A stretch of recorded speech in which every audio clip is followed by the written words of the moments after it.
some things that ClearLove has said about Bengi, this is one of the scenarios they are targeting Bengi as a jungler because they think he is the weakness point that they can attack, especially because he's only shown success on those two banned champions now. Yeah, whenever these two have been banned, he's gone for something like Gragas, and we haven't really seen the same impact from him. ClearLove, he's shown multiple junglers beforehand. Sejuani has been a big pick for him. SK Telecom has to expect that coming in from Edward Gaming, and that gives them a very, very strong team fight, which we know they love to play around. Yeah, and there's also some big power picks here between Urgot and Kalista, as well as Rek'Sai were the three that we were thinking about. So at this point, I'm a little bit surprised SK Telecom banned Twisted Fate and then didn't force either Urgot or Kalista ban on the other side, because now it's going to be either they get Urgot or they get Kalista, depending on if the ban from Edward Gaming is Urgot or not. So the reason they banned Twisted Fate here is it's a bit of an empty ban, because what they want to happen here is that Urgot Kalista is open and they can take the Urgot away, because I don't think they're too afraid of Deft on Kalista. He needs to prove some more how he can perform. So if you get Urgot now for Bang, you should win that lane matchup. Whoa. That would be very different, though. That is ClearLove really would different. take Of course they're going to take anyway. Urgot now. ClearLove would prefer Sejuani over Gragas. He's never been a big Gragas player. And it means they can lock down the Thresh. Mako has played Thresh. For gaming. Mako has played Thresh 7 of the 8 games, and he's such a playmaker. It also works extremely well with the way Edward Gaming is playing here, because they're opportunistic with the tendency to go too far some of the time. When you put Mako on a support like Thresh, the Lantern can get them out of so many precarious situations. And this early draft phase looks incredibly favorable for Edward Gaming. They will be giving up Kalista, though, to SKT. Yeah, and so clearly SK Telecom is happy enough taking that bot lane matchup for themselves, but I still think this Gragas is not necessarily needed as a first pick because of what ClearLove likes to play. It does, however, mean you also get your first top lane pick, and this is going to be a big deal because both these top laners also share somewhat the same champion pool. Maokai has been a big one for EDG. That's taken away by Mari. But we did mention how it is extremely difficult to approach this pick and ban phase, because the 2 picks that SKT just locked in, they're going to have Bang on Kalista, which is undefeated in competitive history, 7-0, and Marin on Maokai, who is now 15-1 with it in competitive play. It's not like SKT is getting denied anything. It's just these teams are sharing their champion pools. And that is the crazy thing about the current meta, where there's so many viable champions in each role. As long as you have a team that can master close to every single one of them, you can have these pick and ban phase where suddenly you start banning away things like Twisted Fate, Alistar, start banning junglers, and there's still so many good picks open for both teams. Another one is going to be the mid lane matchup here. Cassiopeia and Azir are both open. They were banned last time by EDG against EasyHoon, but now we've seen they can also play them. Can they play it at the same level, though, as the Hoon in the mid lane? We'll have to see. We do know that Maokai continuously now being picked up by SKT because it's a for sure lane, and once they can get that late game fight, it has been theirs. Even down 10, 15,000 in gold, we do see the rest of them locked in, and it is going to be now the counter for Pawn in the mid lane. His LeBlanc and TF were taken away. Yeah, so obviously the Annie Kalista is going to be an incredibly strong dual lane. I expect a ton of action in that bottom lane, especially since they've opted to go with EasyHoon in the mid lane, who typically doesn't receive as much gank assistance. Pawn gets the last pick to go against Cassio here, though. And we can really see what SKT have been Did you learn Orianna? doing. Jad, I know you live. I've been so excited about Orianna here. Let's wait and see what he does. Yes! There you go. I've been talking, Official can attest to this, all week about whether or not Orianna will be seen at the Midseason Invitational, because it is, in my opinion, such a great enabler, especially in tank teams that can put shields on the guys that are stacking resistances, which is what's happening here. Pawn also played Orianna back in 2014. He just hasn't played it at all this year, even in the playoffs where Godby was crushing some games on it against EDG, and now he brings it out. But here's the problem with this pick here, also with the jungle pick for ClearLove, is your 2v2 mid lane between Orianna and Sejuani. It is not very strong. Your 2 ultis are very easy to flash out of in terms of skirmish fighting. The Cassiopeia Gragas combo is going to be a lot stronger for SK Telecom, and they play so much around this mid lane control because that leads into pink wards in the river, which leads into these dragons they always play around in the early game. So this is going to be very risky for Edward Gaming in terms of the mid lane matchup. Well, we do know EDG prides themselves with a +5 in the category of fight mechanics, so maybe they can round up that Glacial Prison and the Orianna Shockwave to come in big. Jack, as you were looking at kind of the Oriannas, you found out that most of the teams that placed second were really playing the Orianna, not able to get to the first to be the champions of their region. See if Pong can change that. Let's hope it's not a curse to play Orianna all the way to second place, but they're bringing it out in the finals here. Right. This is going to be awesome. All right, let us know who you think is going to win the midseason invitational. Tweet at LOL Esports and use the hashtag SKTWin or EDG win. We'll see how you are calling this series once we are on the Rift, and we are about to see what these teams have for each other. EDG has consistently made early game moves towards the bot lane, seeing if there's an opening there. They've also tried to adapt early game very quick to put themselves on the board first. SKT, we have seen, has fallen behind without having an aggressive early game. Well, if you look at SK Telecom and back in Korea and LCK, there's only really been one team who played this aggressive style of Fnatic and EDG and AHQ. That was the KT Rolster. They didn't even make playoffs. So SKT didn't really get too much practice against the style. Now they've had this entire tournament to adapt. They could go back, rewatch the semifinal, and that's where they need to show now. They've learned from it, and they can play more reactive to what EDG is doing. And historically, even going back to the Season 3 World Championship, SKT has been really good at adapting mid-tournament to things that have been happening against them. And obviously the 5 games they played against Fnatic, with the last one being the most successful for SKT, means they're going to have something planned to try and deal with these high-pressure early and mid-game teams. It was very clear they learned for that last game, because it was more about counter ganking, what Fnatic were trying to do, and keep defensive wards. And then you just had Bengi try and shut down Rainover in the jungle to stop this early pressure from coming. Very standard start here. Marn is gonna set up the camp at the Raptor for himself. And let's just quickly talk about the lane matchups. Because what SK Telecom decided to do by giving this Urgot was say, EDG, if you pick Urgot here, you have to go bottom lane, because Urgot is not a strong AD carry in the lane swap. So we pick Kalista Annie, which is one of the strongest 2v2 kill lanes possible, and we take that fight because we know you're going to be on the bottom side. We know we can win it, maybe with a gank, and transition that into a dragon. Meanwhile, also, because Sejuani is locked in for EDG, Cleanse has been taken for Easy Hoon, and that's not going to help him in the one-on-one matchup against an Orianna. We'll see what Easy Hoon can do. Definitely was able to get first blood onto Kuro with that Cassiopeia in the mid lane towards their finals. We'll see if he can go as aggressive on it once again. He had Ignite that time. This time he's running the cleanse, so we may see it be a little bit safer. We do get the duo matchup though. Junglers are in the bottoms. They should be heading towards the top side, so maybe a little time before we get some intervention from them. And something we've seen a ton of in this event specifically is the junglers actually starting a buff instead of starting at a grub. But this bottom lane is going to be incredibly aggressive early. Bang and Wolf want to hit level 2 first. Yeah, typically when we see their bottom lanes help out the jungler on the buff, it's when they want to set him up for very healthy, very early gank on the opposite side of the map. So you can see Bengi's already rushed straight to the blue buff. He's close to full HP once he's played it out and has the potion ticking. So he can look for ganks if he wants to. You can also just play it safe. That's why you get different options for yourself. For Clearlove is on his own red buff, and look at Bengi, he's already moving up towards the Rift Scotland. Yeah, Marn was able to push in that lane so he could get some harassment on Clearlove, and Bengi's already on the way. Notice he took Body Slam early right here. He's not yet level 3, but he can dash the wall. But his smite won't be up. But look at how low Clearlove is. He's got a smite right now for the health. Flashes over, hits Clearlove. That's red buff though. Not going to be enough slow. And Bengi just gets control of that jungle. See if Clearlove can repair this. And this whole setup was pre-planned from SK Telecom, and a lot of trading in the mid lane.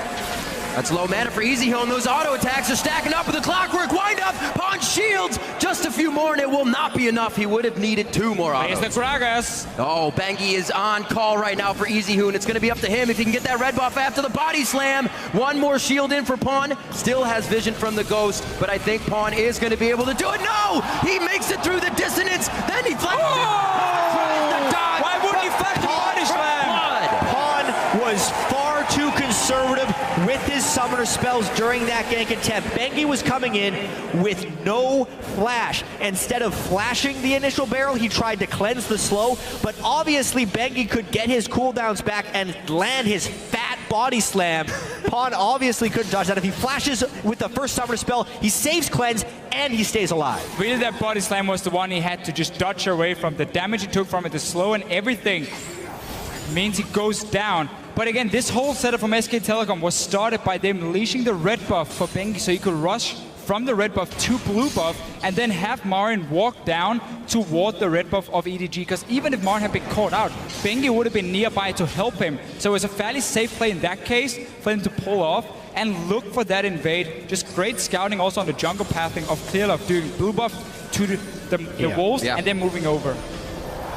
Things not really going in the way of EDG here. They've been hitting the jungle, now the mid lane, and Bengi's getting everything he wants here to start it off. We've said SKT is a little shy in the early game to get things going, but they're out of the gate here. Well, one of the big ways they pulled ahead of Fnatic at the end of that series was with some slick jungle pathing from Bengi, which then contained the rest of the team and then set up for SKT Dragon Control. They're starting to get this right now. Bengi's first pick Gragas, remember, over the Urgot because they spent 2 bans on him. This is Bengi needing to prove himself as a jungler who can play more than just those Nunu and Rek'Sai. And it really just seemed like by SK Telecom first picking the Gragas, they knew exactly what EDG was going to pick. We called out the Sejuani was going to come in for Clearlove. We knew the Urgot was going to be locked in. And then they drafted these champions here that could beat them in the early game and use that to play against EDG. And then with the early start, good setup. We mentioned the 2v2 in the mid lane with the Gragas Cassiopeia, how strong it's going to be for SKT. With such a good start, you can already see a CS difference between the 2 mid laners. This is going to be massive for SK Telecom. Look for these early pink wards to come in around this mid lane here, near the bottom side of the map, so they get some Dragon Control as well. Dragon Control, also chances to rinse and repeat and go back at pawn with both summoners down. We just see Bengi float from the top side of the jungle here, making sure that side of the map is safe for now. Not really worried about Bang and Wolf. Easily able to control that lane on the bottom side. Koro getting a little aggressive here onto Marn, but he can't really do anything with it as the way it's going for the turret. At this point, EDG is almost having to stall out the early game, which is actually not too uncommon for them over in the LPL. They have been able to stall out many games and still pull out later game victories. So at this point, since Clearlove did fall behind fairly heavily, don't expect Clearlove to cross the river into the enemy jungler that frequently, and he would at best try and set up counter ganks with Bengi, since the Urgot Thresh lane is still something that would be able to win 3v3s despite the early disadvantage there. All these wards right now, seeing Clearlove. They saw him on that scuttle with a ward just down in the brush. Pinged out there by SKT. Good hop from Koro.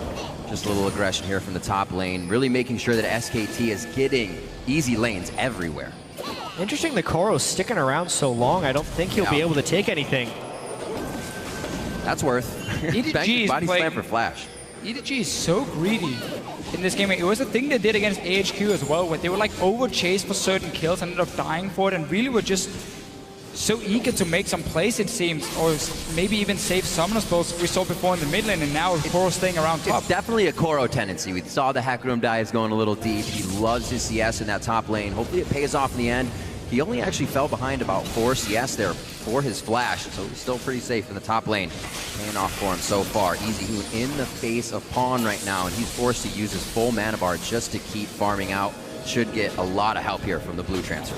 This really is just such a problem for Edward Gaming. The fact they can barely move into the river without being spotted by SK Telecom, because they will never be able to set up proper ganks unless they can pull up like a lantern in the bottom lane once Clearlove hits level 6 to try and get something on SK Telecom. Then it's just a matter of time before SKT will start moving in around this dragon here, bait some of these fights with superior vision, and force EDG into bad ones if they take it. EDG is a team though who tend to leave these dragons. Don't mind you getting a few in the early game. It's more about the late game team fights into a Baron. Oftentimes, EDG will give out those dragons just so they can either parlay that into a Baron or keep their farm up, and that's what it looks like they're going to be going for. I mean, Koro's greed in that top lane was a little bit perplexing, because I was wondering what items he was waiting to find. He goes back, buys a Hex Drinker, and then because he stayed around for that extra wave and a half, picked up a Pink Ward and a Sight Ward, which, as far as Gnar in the top lane right now, is just trying to gain some of that vision control back that Clearlove won't be able to provide for him due to his start with his buffs getting stolen away. A little bit of tussle here over a Pink Ward in the top. Marn can't do much. Dragon may also be hard for EDG to fight as well. Pawn here, as you would, leveling his Q against EZHoon, but that's not going to be able to deliver much damage if they get into a big objective fight down at Dragon with a Shockwave. So everything playing in favor of SKT to keep their 90% Dragon numbers up. 90% of the time, they get that first Dragon. Here's one of those plays around the early Pink Wards from SK Telecom. Bengi deciding that EDG is playing a little bit too defensive, too far back, realizing that they had no vision around the tri-bush. But they have 2 wards now around the dragon, and Bengi is moving towards the mid lane. Very safe play from Pawn so far. Look for that lantern play from We could Mako. see a couple of different ganks here at the same time. Oh. All right. A little bit of a help there for Pawn to get out. That's why Pawn needed to bring the cleanse and flash. Because of the threat of the flash body slam, he had to cleanse it immediately, flash before the ultimate could come through. But 1 summoner from the jungler for 2 summoners from Pawn should continue that mid lane so EZHoon can continue to farm. I really like what SKT is doing here with ganking the mid lane again and again. Not something that Bengi and EZHoon have been known for as a duo, but it's definitely beneficial here. Oh, a little bit of love here in the bottom lane. The swap onto Bang. Deft is in a great position to stop him from getting to the turret. Wolf needs to run away right now, and he does so. But EDG make moves in that bottom lane to get Deft Party going. in the bot lane. We talked about how they could set up a gank here. Lane gank from Sejuani, then Lantern from the Thresh. It's hard to do anything against it. And you saw it also flash and swap the Kalista after she'd already pulled in Annie with the ulti, just to keep them in place, force every single defensive summoner, get the kill they need. Meanwhile, top lane, Koro with this early Hex Drinker, putting a lot of pressure on Marin. I mean, that's another reason he wanted the ward control. He greeted for that extra CS. Koro knows exactly when to push his advantages. Marin is doing his best to try and neutralize this laning phase, which he is so good at as Maokai, and then he can go and make TP plays. Yeah. Koro, though, doing his best to keep the pressure up, and EDG may actually get this first dragon out of that. As soon as Bengi showed in the top lane and Bang died in the bottom lane, EDG knows they can go straight for the dragon. This is very important. They stop SKT from getting these early on. So nice setup. Wow. Using Mako and Thresh, one of the picks they got in the first rotation, which has been so important all tournament long. We've been talking to Fischio about EDG's opportunistic play. They are so aggressive, but only when they see the slightest bit of information. Bengi, even though he's known as a dragon control jungler, showed top lane. As soon as he did that, they take dragon. As soon as he stays top, they go for him. Not a whole lot of explosive damage from Pawn just yet. They're able to get a few hits onto Bengi here. It doesn't look like, actually it does look like Pawn was missing quite a bit of CS for his troubles on that roam as well. So EZHoon still doing what he can here. You can see the average first dragon. Usually SKTs, that Baron could also be a problem as well. Baron a bit earlier for EDG, obviously the one we so often see them get, and then they use that to close out the games for themselves. But EZHoon been having a great time here in the mid lane. He got an early TS, just been stacking, not been under any pressure, honestly, mainly due to Bengi and the help he's provided in this mid lane for SK Telecom. So they are still heading gold, but Deft also with that kill. Let's see if he's in trouble. It's dropped on the Lantern plays. Mako getting him out safe. And just notice the positioning for Mako here before that play even happens. He's predicting that SKT want to all in, so he positions himself very far back so he can throw that Lantern to Deft, who doesn't have a flash anymore, and pull him out. That's just great play as support when you can read, okay, when is there a high chance they will go aggressive, and how do I position myself to help my AD carry? And it's been really impressive to watch the synergy between Deft and Mako as the LPL split has progressed. Mako didn't even start as the main partner for Deft. They were playing mouse in a lot of their earlier games in the LPL. Mako came in, made some big plays in his first game in the LPL, and there's been no looking back ever since. His Thresh is extremely strong. His Annie is as well, which is why he knows how to play against it so well. Pawn getting stuck in the mid lane. EZHoon actually hit him with a Noxus Blast just earlier to stop his back, and it results in the kill as Bengi comes in. Might not be over yet, Riv. Oh, Wolf gets the stun on. A good grab there to stop Bengi's extra damage, but they put Clear Love in a perfect spot to take him down. Everybody gets out pretty much unscathed on that one. Looks like a bit of a tussle here between the tanks in the top lane as the wet noodle fight actually getting down to some pretty low HP here. But it looks like they're just going to trade a few smiles and walk away from this one. Got to talk about the mid lane play for EZHoon, though. He's used that early advantage again and again. Marin actually is in trouble. Hey, no, he's looking for that passive heal. Wasn't enough. Hello, Hex Drinker. Koro in the end winning the trade here. He flashed ulted Marin back into the tower, and the Marin instantly just jumped back out. They were fighting for quite a while up there. In the end, a kill for Koro in this Gnar matchup where he will have the pressure. Very well played for the best Gnar player in China. You almost never see a solo kill onto Maokai, especially Marin's Maokai. unbelievable that Koro was able to take him down there. And then the same thing, you don't see Pawn giving up solo kills to EasyHoon, but this EasyHoon is almost like a man reborn when he came out in the finals of the LCK. He got multiple solo kills against the GE Tigers in that final series, and even though he did have a nice start from Bengi here, his ability to take that advantage, not passive farm it, but turn it aggressive. It's like a newer, upgraded version of Faker. Oh man.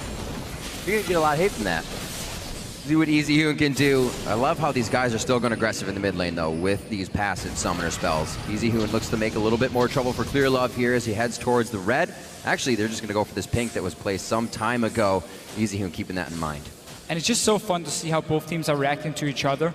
After that play happened in the bottom lane where Def was saved by the lantern, he took a lot of damage. Yeah.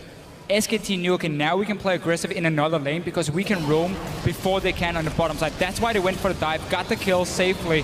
Bengi, he's waiting in the bush here. How long has he been away? He's going in now. He's waiting for some more support. Wolf is coming as well. Wolf should be able to get there in time. Very nicely done. Crowd control a bit stacked there, giving Koro time to move right away. But Wolf has the rest to finish this off. The wallop keeps him in place. Nobody else is roaming up here, and EDG's not able to get live with anything. Koro running out, dodges the boomerang back, and gets himself a kill. The biggest plays from Koro. Look at the bottom lane as well here. EDG, they're trying to respond on the other side of the map. A lot of resources being used up top. Pawn feels like he has a good fight here against EasyHoon. The blue buff, however, ticking for EasyHoon, and Pawn short on that mana. Koro is a god of top lane, and he's building up some nice magic just to make those ganks even more difficult for SKT. They send 3, and they lose 1. Unbelievable. Not expecting that for sure. So much was used in that top lane to take him down. Still has his teleport up, and he actually misses hardly any CS as he gets back to lane here. We'll see how much he can get that lane push and what pressure now EDG can start to create. The game is even. Yeah. First dragon is theirs with the next one a minute away. When that gank happened in the top lane, Koro was actually waiting on his Gnar ultimate. It was down at the beginning of this, and he just gets enough CC, jumps away the instant Bengi goes down. The flash is already burned beforehand, and then he gets knocked back, but it doesn't end there, Officio. So Wolf coming in here. Remember, Koro has so much magic resist, and all the damage here is magic-based onto him. So in the end, also with the ulti, he stays alive, and now he's just keeping the distance. Wolf will use Tippers, just missing. And flash. And he gets the boomerang. Wolf just had a terrible day right there, walking into the turret, because he was hoping Marin was a little bit ahead thanks to the Gnar ultimate. It wasn't. Wolf didn't want to wait a second because he was barely thinking he was in range for the flash tippers, so he ended up taking the turret aggro, and it just cost him his life. Woo. Quick cleanses today. Super quick cleanse on that one. Mako thought he was going to be pulling himself in a snake, and EasyHoon slithered away. We'll see what they got on this one. A little bit more action towards the bottom lane, gentlemen. Yeah, SKTF set up all the wards we normally see from around the river. EDG, there is teleport for them and not for Marin in this top lane, so they can start it and get a 5 versus 4. EDG has the TP advantage, and one of the flaws of SKT this tournament has them been fighting over dragons when they aren't actually prepared to do so. Koro could get his teleport interrupted, and they're getting Mako. What a choke point for Wolf to mark his territory with Tibbers. Get in there very nicely. Looks like they're going to be all right on this one. And they get out. Dragon could be theirs for the second one. Depth coming up from the bottom side with Clear Love now. And actually, they will reposition. Vision is still there for SKT. Keep in mind, EDG still has that teleport here. Marin just not up yet. They're waiting around. Oh, Wolf is so low at this point. Koro has been engaged in a fight with Marin. Marin was pushed back behind his turret, and Koro would be Mega Gnar in a second. So they had to respect the teleport from Koro despite the catch. That advantage and the bullying in that top lane created the dragon opportunity. So 2 dragons now for EDG. SKT got the mid tower in response. They decided to back away after the first engage. Just take a tower, get some global gold. Yes, you get a dragon, but at least we get something else on the map. But this matchup in top lane, with Koro being such a bully to Marin, that's going to mean this top tower, if he keeps sitting in the one-on-one, will go down, and there's nothing SKT can really do to stop him. And also, if you look at the lineup for SK Telecom, Bang is obviously the only one doing physical damage. So early on for Koro, he can go for Hexring, he can go for Spectral Cowl very early, gets so much MR, that even in the 2v1s, even the 1v3, he can tank up a lot of damage, and it's only Bang who can really take him down, as long as he keeps stacking some MR here in the mid game. Yeah, we talked about Marin being 15-1 in pro play on Maokai. Well, Koro try 18-1 on Gnar. Isn't that a fantastic thing, though? These guys win a lot of games, and now somebody does have to lose. Right now, Koro is winning the top lane. It's going to be a sad day for someone, but we'll still have at least 2 more games depending on how they go in this best of 5 series. 29,000 to just about 28,000. You can see the goal differences here as we approach 20 minutes. And as EDG got the bot lane tower a few minutes ago when we had that trade in the top lane, they can now swap Deft and Mako up here. Marin already being pushed back, and he's going to have to go back to base if he doesn't die. The cavalry is coming through the top lane here for EDG as well. This could be where they dive a little too far. They're on to Marin, but that's going to be Koro going down. Do they know to back up now? No, Clearlove rather says we're going in with a Glacial Prison. Now on to Marin once again, but somehow he stays alive again. And now they're back on to Mako. 6-4 in a dive EDG did not want. Marin always making sure to weave in his auto attacks. Here comes the Hoon. Oh, puts up the box. Bengi's gonna fly right through the wall, pick himself up another one. 3-0-3 on that Gragas pick. And this right here was how SKT beat Fnatic in Game 5. They read what was about to happen, the aggressive move coming in, and they counter-ganked it instantly. You saw them move from the base, so once the dive happened, Bang was there, the rest of SKT joined in, they turned it around, they get the kills instead. And it was a beautiful read too, because Koro had been bullying that lane for a while. The Dragon was down, the bottom turret was down. Yeah. That was the natural progression for a smart team to go, was EDG running top lane. SKT also hung back a little bit right there. Every single time EDG committed to the turret is when the next person ended up showing up for SKT. Do this again. You just see, look at your minimap here, how both teams are running to this lane. EDG thinks they're gonna have a numbers advantage. That's why they go for the dive, but quickly realize, oh, Bang is here now. Bang is even on his way. And Bang just go way too aggressive. Jumping forward, on his own, gets swapped back and dies. But and then, suddenly it's EDG who wants more. The next person who goes into the turret also gets punished, because that's when a new challenger arrives, and it's Bengi. Then they continue to fall back. Pawn could not chase Cassio through the mid lane thanks to that disadvantage. And we ended up with another kill for SKT. We're back though in this one-on-one with Koro and Marin. They keep trading. Koro keep winning out on the trades. Bengi is around though. We see a lot of wards have been swapped to this top side because both teams were fighting just before. Bengi will be spotted as well. But the rest of EDG is still around. Bang should be able to get a bot lane tower here because Deft is moving away. So as long as SK Telecom can keep defending these outer turrets, they will create a bigger goal lead. It's like these top laners are going to be mad at their AD carries. They're saying, guys, we're getting all this action, and we're farming better than you. Look at these guys, 198, just about even on Koro's side with all that action in the top lane. Still focusing throughout the chaos up there and still being able to provide for their teams. Still more focus towards this top side. We know EDG's prerequisite to winning a game is having to take that Baron first. Yeah, and also with EDG moving top side, it exactly is for that Baron. Even a kill on Marin, he's all alone. All right, so 5v1 is probably going to go in favor of EDG on that time. Let's see how SKT can control it. But honestly, he should have expected this. There's just been so many members around. They haven't seen Deft on the map for a long time. EDG moved there to either take top tower or maybe start an early Baron in case Bang had stayed bottom lane to take tower here. Now it seems like SKT will be able to get something in return because EDG is just backing away, back to their own turrets here. Every time you send 5 people to one lane, 20 minutes into the game, you're giving up something. This is mainly a turret trade, and I do think, Deficio, it's more about the Baron control when the next Dragon comes up, so there are split points of focus, since mainly EDG has given up a lot of gold in those ganks, and there's a really big power spike there from EasyHoon on Cassiopeia.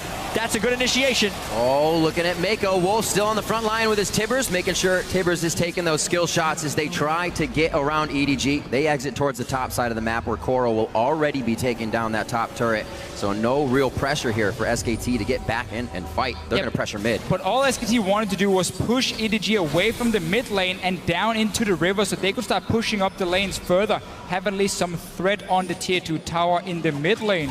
So EDG stays alive. They end up trading outer turrets for themselves here. But both teams, very early on, starting to group up. This is going to be so much about these big team fights. Yep. And both teams are going to be very tanky. If you look at the jungler and the top laner, difference is going to be, of course, AD carry-wise. Bang is there to try and dance around, get some damage in, where Urgot is just going to stand in the middle and take everything. And I think another big difference is going to be how the fights start, because we have seen a lot of games, especially in the LPL finals, where big game-breaking team fights happen just off of killing a ward. SKT as well has made a tremendous amount of success off of finding picks. Wolf with the distortion boots on Annie. We saw him attempting to do it in the mid lane, but he went a little early before the rest of his team was able to support him.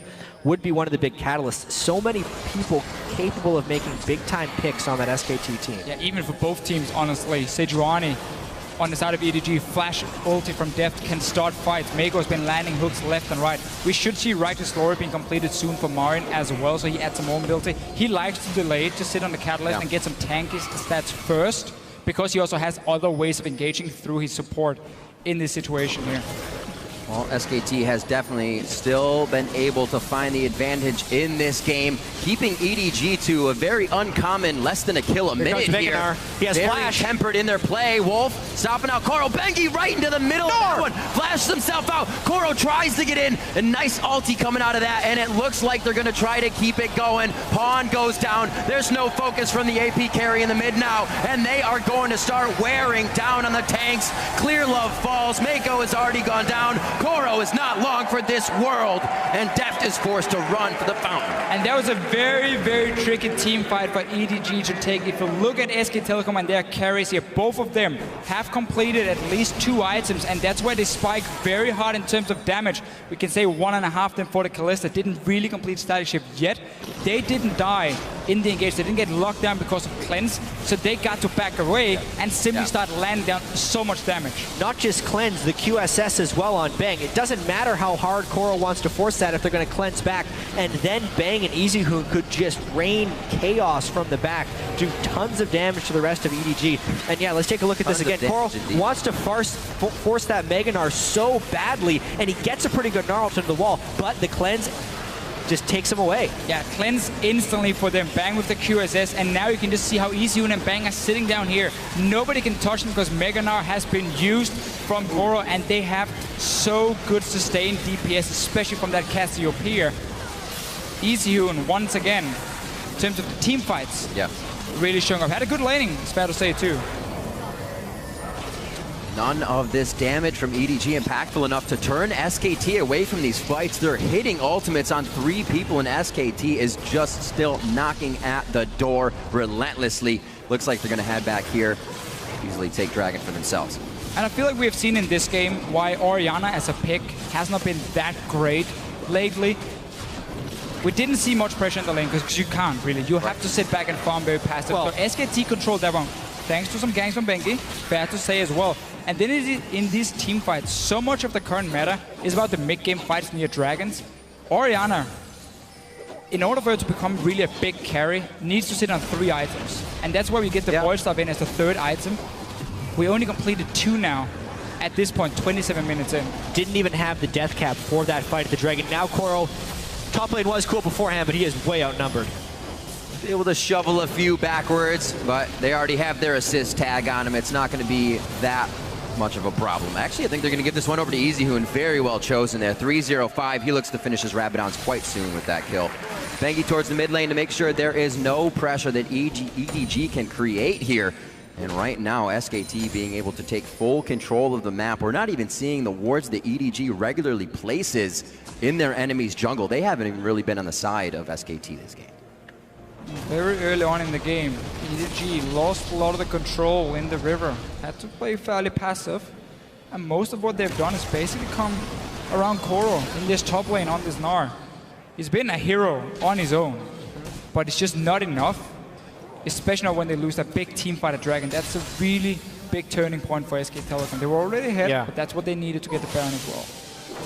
But even Bengi's Gragas has been quite on point this game. Being able to gank pawn out in the mid lane, allow EasyHoon to snowball that mid game. Now we have EasyHoon sitting on a death cap as well. The sustained damage that will be coming out of SKT, thanks to Bengi pulling out this 3rd jungle pick and finding success, I think has really caught EDG off guard. They were not respecting Bengi on Gragas whatsoever. And it's going to be such a big thing in the pick and ban phases to come. The fact that Bengi now has more than 2 jungle champions he can play so well. Because again, remember, Rek'Sai Nunu was banned away. EDG suddenly might have to change the strategy and say, okay, Bengi's not the guy we're going to target. we're going to maybe swap it against EasyHoon, try and take away the Cassiopeia Azir if we feel like that's too strong in the team fights. There are multiple changes you can make. Obviously, the teams are swapping side every game here. And possibly player. Possible player. Yeah, there's always that chance. Always an option that they put Faker in for one of these games. Has to be decided within 5 minutes of the Nexus falling. And it's absolutely a choice that SKT has as they make their way through this best-of-5 series against EDG for the mid-season invitational finals. 12-5 as we come up on 30 minutes. SKT did pretty much thwart EDG's quick 5 Dragons by taking number 3. We'll see what happens here as SKT starts to pressure mid. And if you look at the map right now and what SKT wants to do, seeing as they don't really have a split push composition, you can't focus on all 3 lanes at once. So they decided to take 2 of the mid lane and top lane. So they're completely warded off the jungle and they push down just the 2 lanes at once. Koro is trying to be annoying and buy time for his team, but he's now being caught all alone. Every time we see him, he's trying to escape down the lane towards This is good though. This is good because EDG is trying to push the mid lane and then Mako dies. And Mako dies indeed. Not enough forward wards, as we said before, from EDG here that have been placed. Barnes cut them off. They're walking right through the sight of SKT still, and now they're going to get routed out from Marn, as you said, Jack. Clearlove's forced to fight him. Deft and Pawn are trying to figure out where they can put their DPS, and Deft actually has to fight Marin now. There's the shockwave. It only hits Bengi, but there's no damage coming out of EDG right now, and they are still forced to turn around, finally wearing down Bengi. EasyHoon in a good spot now to take down Deft as he gives himself the resistances from the position reverser. But what a skirmish back and forth. EDG looks like they're trying to grab up the scraps here, but SKT is going to find everything that they want. Quickly over the wall, possibly, or is Marin just going to keep him in place for his last few kills? Not able to get him. He refuses to die. Koro, keep running. We believe in you. Oh! Yep. Koro is a god. Don't blink!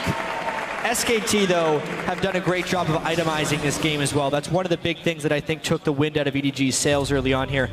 Having the cleanse on EasyHoon and the 3rd item QSS on Bang, not only to stop the Urgot position reverses, but also to stop any type of Mega Gnar. And then Bang just goes and makes a flat-out mistake in the mid lane. Bang, he hits the ground. Yeah, that was... Right as we're giving him praise. He goes and does that. All right, so let's see what happened here. Remember, Mako just got caught out. He's already dead, so Marin was teleporting in behind, trying to force EDG to take a fight with only 4 members. It's a good start, honestly. They get a lot of good ultis down. The shockwave, though, look at this one here. Bengi, only one I believe it took damage from. Not even sure if he managed to body slam out of it at first. And now the damage is simply running out for EDG once again. EasyHoon and Bang are left to just deal all the damage they want. 2 hyper carries that they have to deal with, and really fed hyper carries, especially if you look at EasyHoon now. 4 completed items after this fight where he picked up the 2 kills. Koro's so sneaky. But yeah, when we look at the damage dealt the champions chart after this game, I know that EasyHoon's going to be really, really high on it. And that's what's been happening when EasyHoon is in these games for SKT. Yeah. He does the majority of the team's damage. These Azir and Cassiopeia picks that he's able to pull out have been absolutely devastating. It's probably the main reason he's, aside from all the other things, that he's seeing a lot of this play over Faker, because his Cassiopeia and Azir are just on that level of its own. The current meta just fits him so well. You don't have to make big flashy plays in the mid lane. You don't need to be an assassin who can kill you, the enemy mid lane, and start roaming around. You can shine in team fights because so many games are decided around these dragons here, around the barons, in the big 5-on-5. So if you have a guy who can play champs like this at this level, use him. Use him indeed. You only have to give him a bit to get going. We saw those Bengi ganks towards the mid lane. It just took a flash blown there onto Pawn, and he was not able to control. 325 to 270 in CS in that lane. We've seen EasyHoon been able to roam multiple times off of the lane as well to create trouble for the other lanes. And we see Bang taking the dragon on his own here. SKT are so far ahead, you can start pulling off plays like this and also keeping control of the Baron, because again, we know EDG loves to go for that Baron here, so if you send 5 guys to Dragon 33 minutes in, that's a very easy call in for EDG to try at least come back by sneaking a Baron in. And also just like the build we often see, or we always see from Bang. No Hurricane, you have to be able to kill these tanks here, so you need some crit for yourself. He goes for the static shift second, also maxing Q in the lane for people who wonder how he plays it. So here are the wards now from EDG. Still not many encroaching on the side of SKT's map vision. Yeah. At this point, SKT has been able to take control back. They picked up 2 dragons. Now, since they've taken out only 4 turrets, they have a couple of options. They can either try and get deep vision control to go for Baron, or they can try and get better wave control and get those other turrets down. They're still running the risk of a really good initiation from EDG, which is why they're taking their time here. EDG has set up this bottom lane wave almost a minute ago. It's been slow pushing all the way from their own tier 2 tower. Because there's no teleport from Marin, it was used in the mid lane. They're hoping that SKT will send someone down to clear it and therefore open up for EDG to start a fight around the Baron, 5 versus 4. SKT though, they have full control of it. They keep a lot of members around the mid lane. They don't really send anyone down yet. And now Marin, because his TP is about to be ready, can go down, catch the entire wave, and he can now start pushing it back. Or SK Telecom can decide that we can play around this side of the map as well, because we have that teleport ready. We can push it in, we can force Marin to sit there, force Koro to sit there, and then see if you can bait out his Meganar and then potentially start a fight at Baron. There are many ways for SKT at the moment to play the map. Worked out very nicely that Marin's teleport is just coming up as he gets the brunt of that bottom wave cleared out, so it'll push back in their favor. We'll see what the follow-up here is from SKT. They could be sideswiped here, but they are completely ready for it. You can see Wolf and actually Bang standing in position if he needs to get a good fake call off. Yeah, mid lane is not the lane for SK Telecom to push at the moment, because they don't have any deep wards on the top side here where EDG is running around, so you always expose yourself to a flank if you just start pushing up into towards the enemy base. So they have to worry about these 2 outer turrets, and they need to get some wards in the jungle up here on this top side, otherwise this tier 2 tower is gonna stay untouched for EDG, and we're just gonna have this dance around the Baron that nobody really wants to start, because you don't want to risk being caught in there by, let's say, a Sejuani ulti. Yeah, there's some tight corridors. Yes, there is the QSS and the cleanse still on SKT, but if you find the right thing, there's been a lot of fights we've seen in the LPL where EDG has such great mid-fight target prioritization that they can just burst down the carries if they get their mitts on them and change the total context of the game. You know, Mako lands 1 hook, gets in for a flay, and the whole game could change. It's unlikely in this time because of how good SKT is and how patient they are being, not to mention the Luden's Echo being completed onto EasyHoon. Yeah. Basically meaning you give him a couple seconds on any target and he's going to kill it from full. SKT is in a position to win, but it's going to take some time. This is how you make sure you win damage done. As a Cassiopeia, you get Luden's Echo 5th item and you just start spamming away while moving around. Deft can look to target out EasyHoon though with his ulti. That should be the way for EDG to try and get in there. See if you can swap him around, chain CC on him, and of course for EDG, never stay too far away from this Baron, because there's a Kalista, and now they're going in for a fight. Let's see if SKT want to take it. Let's see how they can prioritize this. The ball was on Clearlove, but they pull it back out. Just Koro and Clearlove now to fight 3 Baroned up members. EasyHoon has all the time in the world with Bang and Wolf to fire out the DPS. Marin with a great flash. Koro slams him up against the wall. They get a great shockwave on 3 members of SKT, but Pawn goes down before any follow-up damage can come through. EasyHoon is still full HP in this fight and just slaughtering people with double fangs. Wolf was able to pick up that last kill. There's one of the hooks that they would have loved in the fight, but it's really just to stave off EasyHoon's final kill. He'll still land the snakes. He'll still pick it up. EasyHoon, easy life. EDG's not going to get much better than that Gnar into Orianna combo, but then EasyHoon on that Cassiopeia, as we're saying, unless they get him down, he's going to kill everybody. And normally EDG is a team that's so good at finding the right target in these team fights, but they've been behind nearly all game long, and SK Telecom looking very strong.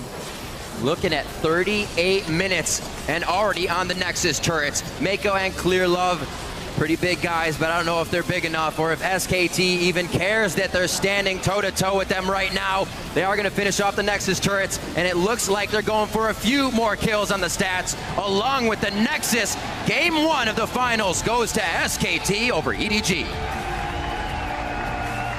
That last fight, too, it wasn't an easy job, but somebody had to do it. Marin tanked so much damage for EDG and then still flashed away for a big distraction. A 0-3-13 despite a very difficult laning phase. Marin making that pick work. I mean, I still think that was a fascinating pick and ban phase. It was. Especially with the information available beforehand, and it will change going into the next game because Bengi performed on Gragas. I just love the trust in Bengi, saying, can we first pick a Gragas for you? Can we give up the Urgot and then try and build around that? And they do it.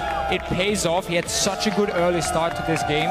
The only member that really gave SKT any problems was Koro in that top lane. but it's not enough having a big tank when you don't have the damage to back it up. And rightfully so. Koro actually doing about 2,200 more damage than Easy Hoon on that Gnar. Oh, Easy Hoon, step it up. Step it up indeed. Koro still definitely a big factor and something they'll have to look out for. But SKT taking game one, and for a look at that game one win, let's kick it back to Dash and the crew at the analyst desk.